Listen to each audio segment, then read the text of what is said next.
শ্রদ্ধা শিখে না, মানবতা শিখে, প্রেম শিখে, ভালোবাসা শিখে বড় হয়। দেশের জন্য তারা ভালো কিছু করে, কিন্তু এটা আমরা মেনে নিতে পারছি না কোনোভাবে। আমাদের ছেলেমেয়েরা কোনো আঘাত করে না, আমরা তো এখানে অনেক কিছু শিখছি। এটা তো আমরাও বলতে পারবো না, কারণ ছায়ানট এই মারা যাওয়ার সাথে ছায়ানটের কী সম্পর্ক সেটাই তো বুঝতে পারি, আমরাও বুঝতে পারছি না এটা আসলে কী সম্পর্ক আছে। আমরা তো নিজেরাই হতভাগ হয়ে গেছি এটা দেখি। কালকে যখন দেখছি যে এরকম অবস্থা, আমার হাজব্যান্ড সেখানকার টিচার, আজকে সকালে ক্লাস করবে, ও প্রস্তুতি নিয়ে আছে যে সকাল সকাল উঠবে, ক্লাসে আসবে, সম্মেলন ছিল সেটা বাতিল হয়ে গেছে। এর মধ্যে তো আমরা লাইভে দেখি যে এরকম অবস্থা, তখন আমাদের কী অবস্থা, না পারছি আসতে, না পারছি কোনো কিছু করতে, কিছু করার না। আমরা আসলে বলতে পারবো না যে আসলে এটার সাথে কী সম্পর্ক। আমি এখানে শিক্ষার্থী না, আমার বাবা এখানের শিক্ষক। তো বাবা বিগত 20 বছরের বেশি সময় ধরে এই প্রতিষ্ঠানের সঙ্গে যুক্ত আছেন। সেই সূত্রে আমিও কয়েকবার এসে প্রোগ্রাম দেখেছি, করেছি। কিন্তু আসলে ছায়ানট বাংলাদেশে সবচেয়ে বড় আর কি সঙ্গীত বিদ্যালয়।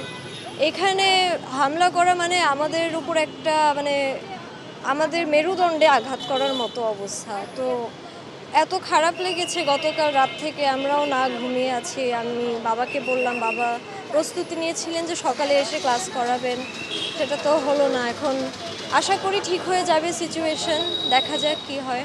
আপনার রুচির সাথে মানানসই স্টাইলিশ সব ডিজাইন থেকে বেছে নিন জংমুক্ত ও long lasting shine basin tap. Fittings shine তো সবকিছু ফাইন।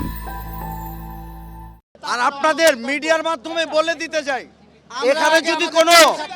এখানে যদি কোনো আওয়ামী লীগের দোসর থেকে থাকেন, কোনোভাবেই যদি দোসররা থেকে থাকেন, তাহলে প্লিজ পরিচয়টা দিয়েন না, বাঁচবেন না।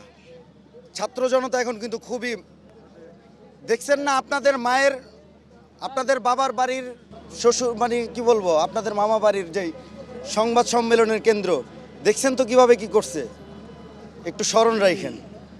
ওসমান হাদি ঘটনার মানে ওসমান হাদির মারা যাওয়ার ঘটনা প্রকাশ পাওয়ার পরপরই মোটামুটি হচ্ছে মানে মব শাহবাগে একটা পক্ষ তৈরি করে প্রথম আলো অফিসের দিকে মুভ করছিল, এবং অলরেডি তখন আমি যখন মোটামুটি শিওর হলাম যে মব ফার্ম গেটের দিকে আসতেছে, তখন আমি আমার সহকর্মীদের আমাদের গ্রুপে জানাই। কিন্তু এত কম সময়ের মধ্যে সব কিছু হয়ে যায় যে আলাদা করে কিছু করার বা ব্যক্তিগতভাবে সেভ করা বা সমষ্টিগতভাবে কলিগরা সেভ করে বের হবে এরকম একটা পরিস্থিতি ছিল না, যতটুকু আমি শুনলাম আমাদের কলিগের কাছ থেকে। তো সবাই যার যার মতো করে রাতের বেলা চলে গেছে, কেউ কেউ অফিসে, যারা হচ্ছে মিডনাইটে ছিল তারা বিশেষ করে হচ্ছে সবচেয়ে বেশি ক্ষতিগ্রস্ত হয়েছে, এবং অনেকের ড্রয়ার থেকে টাকা পয়সা, গুরুত্বপূর্ণ কাগজপত্র, নথিপত্র হচ্ছে লুট করা হয়েছে। লুটই বলবো, চুরি বলবো না, এটা তো ডেফিনেটলি লুট হবে, চুরি করলে তো আবদালে করতো। এবং আপনারা দেখতেই পাচ্ছেন অফিসের অবস্থা খুবই খারাপ, এবং আমাদের 5th 6th 7th ফ্লোর পর্যন্ত পৌঁছে গেছিলো, এবং আমরা এখন পর্যন্ত 6th ফ্লোর, আমরা যারা কালকে রাতে অফিসে ছিলাম না বা যারা রুফটপে আটকা ছিল ভোর পর্যন্ত, তারা এখন কেউ অফিসে আসার মতো অবস্থা নেই, সবাই ট্রমাটাইজ। তো আমরা যারা ছিলাম না তারাই মোটামুটি এসে দেখে যতটুকু বুঝলাম যে কালকে কি ভয়াবহ অবস্থা হয়েছিল। একজন গণমাধ্যম কর্মী হিসেবে দেখার মতো পরিস্থিতি আছে বলে আমি এখন দেখছি। আমি অ্যাজ ইউজুয়াল একজন জেনারেল পার্সন হিসেবেই বলবো, একজন গণমাধ্যম হলে তো এটা হচ্ছে আমাদের জন্য একটা পার্শিয়ালিটি হয়ে দাঁড়াবে।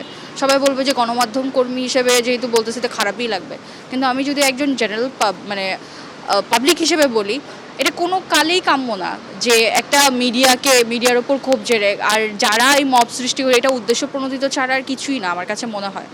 কারণ যারা অ্যাটলিস্ট ডেইলি স্টার, প্রথম আলো পড়ে বা জানে তাদের সম্পর্কে, তারা অ্যাটলিস্ট এই ধরনের কারণ ডেইলি স্টার কারো পাবলিক প্রপার্টি না, এটা কারো নিজস্ব কারো অনুদানে হয় না, এটা ডেফিনেটলি একটা কোম্পানি, একটা মিডিয়ার দ্বারা পরিচালিত হচ্ছিল। এইটার দিয়ে উপরে মব সৃষ্টি করে তো ডেইলি স্টার, প্রথম আলো বন্ধ করে দিবে এরকম চিন্তাভাবনা মানে পাগলের প্রলাপ ছাড়া আর কিছুই হতে পারে না।